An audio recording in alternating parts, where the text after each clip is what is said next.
the sky's the limit. 200,000, 300,000 chickens, you know. Such an amazing feeling. Yeah. That you're doing it. So. You're doing the thing. The chickens are getting really loud right now, and you just said they're gonna get louder. Whoa, action shot. Was that, did you just throw an egg? Yeah. Welcome back to today's episode of Field Trips, where I take you along with me to explore California agriculture. Today, we are in Walnut Grove, California to visit Honest Fish Farms, where we are going to learn all about pasture-raised chickens, and maybe we'll find out what comes first, the chicken or the egg.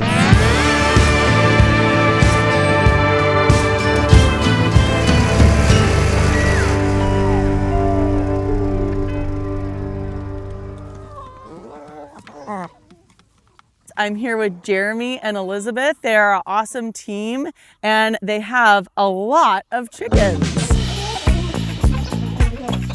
So do you guys want to tell me how you guys got started in this business? Well, one day we were watching a video called Food Inc. actually. I've heard of that. Yeah, and it basically explained like how food was raised and where your food came from. And me and Elizabeth took a conscious decision that we really wanted to learn where our food was coming from and just take control of what we were eating, and it just took off from there. Believe it or not, we started with 30 chickens in our front yard. Yeah. That's actually a lot of chickens to start with. Yeah. We dove straight in. Yeah, like normally people get like 4 chickens, but you warn them. You're like, this is gonna escalate really quickly, but you guys were like, wow. I was sitting at work and I was like, kept flipping a coin, and I called her and I said, hey, I just ordered 30 chickens. Which was really overwhelming at the time, but now I guess it seems so small. So how many chickens do you guys have right now? Close. It's about 900 to 1,000. I mean, wow. You know, it's hard to know exactly, but you know, the pasture-raised egg has a lot more nutrients in it. It's overall healthier for you. They're fresh, and so our goal is to just keep growing and growing. I mean, you know, when people ask like, oh, well, how many chickens do you plan on having? I mean, the sky's the limit. 200,000, 300,000 chickens. You know, it's like that sounds like a great number to me. Oh, just 300,000. You know. It's funny, it goes from increments of 10 to increments of 100. Yeah. I think the last time he ordered chicks, he was like, I only did 800. I'm like, wait, that's a lot. Okay, so we came here first thing in the morning so we can kind of see how the whole process goes. And the first thing we're going to start with is actually moving these, because you have mobile chicken coops. Yep. So that sparks the question, why move them at all? It turns out there's a lot more happening than just giving chickens new grass.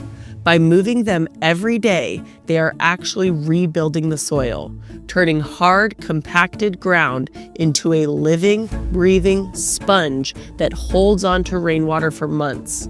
That means less irrigation, healthier pasture, and chickens that are constantly foraging on fresh bugs and grass. It's a system where the land, the birds, and the bugs all work together, and the results are more than just good eggs. But the good thing is too with this system with chickens is, you know, with the ground staying wet and when it's 110 degrees outside, there's a lot of cool. I was gonna say, I can just feel from my knees down how much cooler the bottom of my legs are just standing right here. It's much cooler. I'm hot up here. Right. And my legs are really cool. Really cool, yeah. Yeah. So it just, that's another big thing too with the chickens is, you know, they don't like the heat when it's 100 and something degrees, and they're all with their wings out like this. Right. You could tell they're suffering.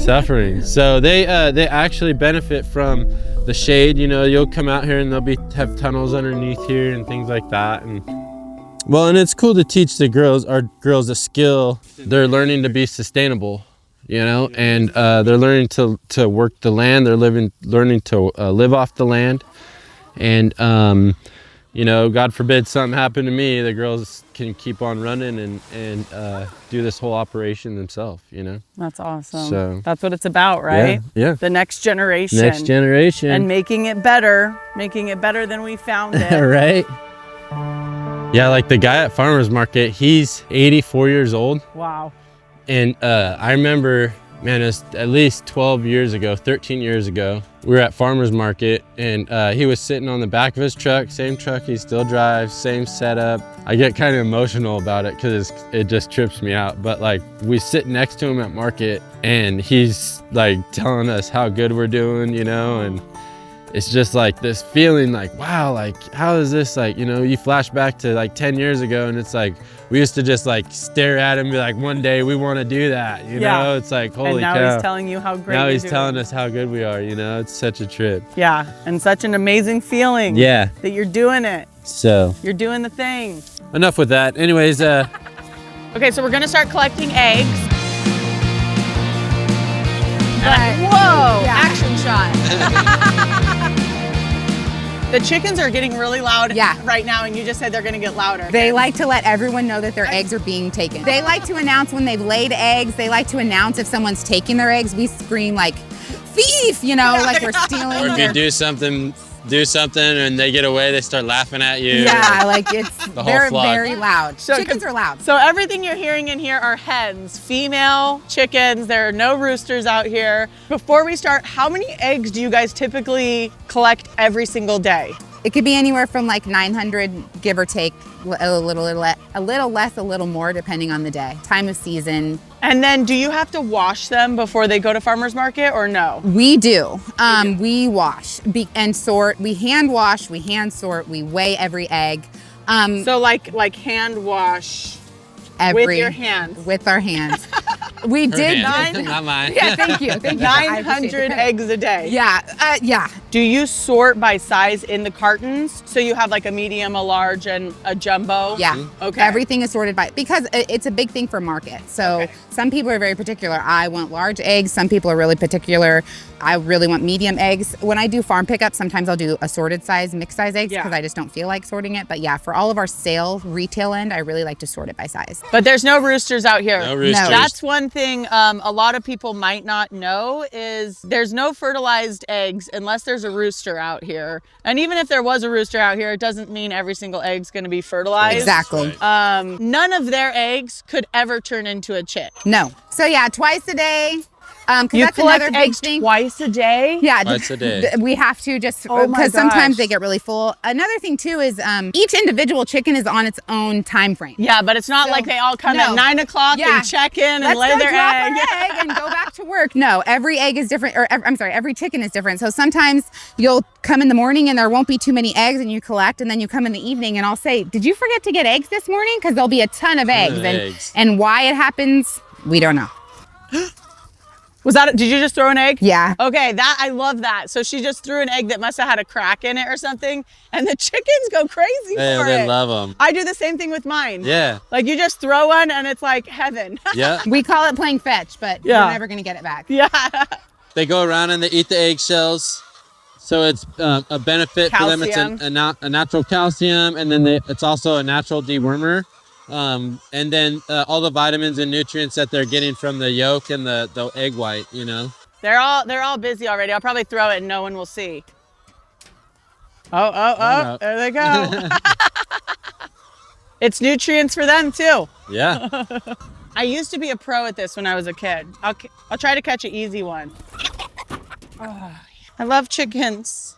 That is a healthy looking chicken. I highly recommend chickens for everybody, but just know there's a thing called chicken math. So you start with 4, and then that turns to 10, and then 30, and then 100.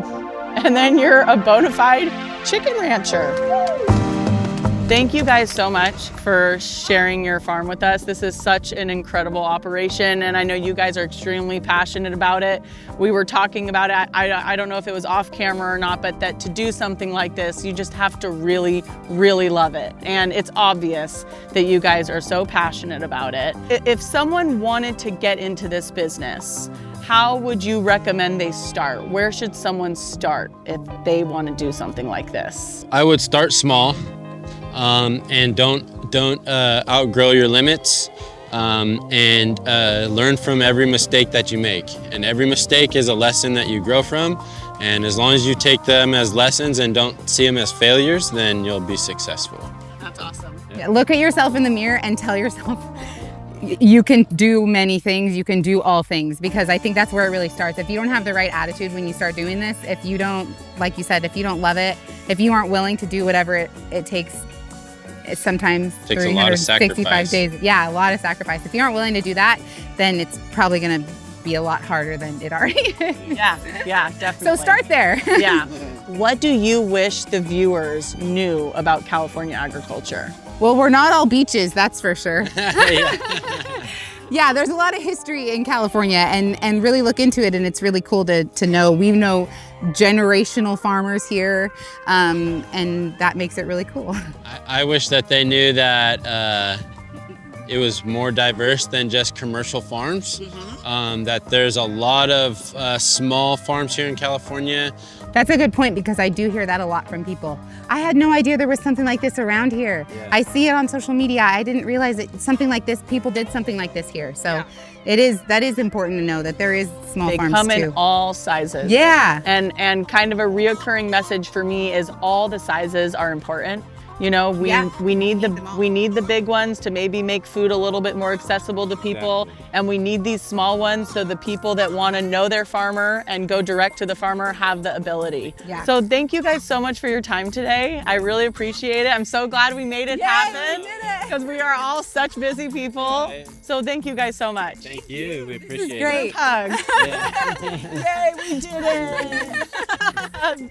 Thank you so much for watching today's episode. I hope you guys enjoyed learning about all these amazing chickens and how to get the best pasture-raised egg. If you guys want to check out Honest Fish Farms, you can check out their website, which is right behind me, honestfishfarms.com. And if you guys are local, they go to a farmer's market in West Sacramento and Elk Grove. I will have more information about them in the description below, and I'll see you guys next month. Oh, oh, oh, oh, oh.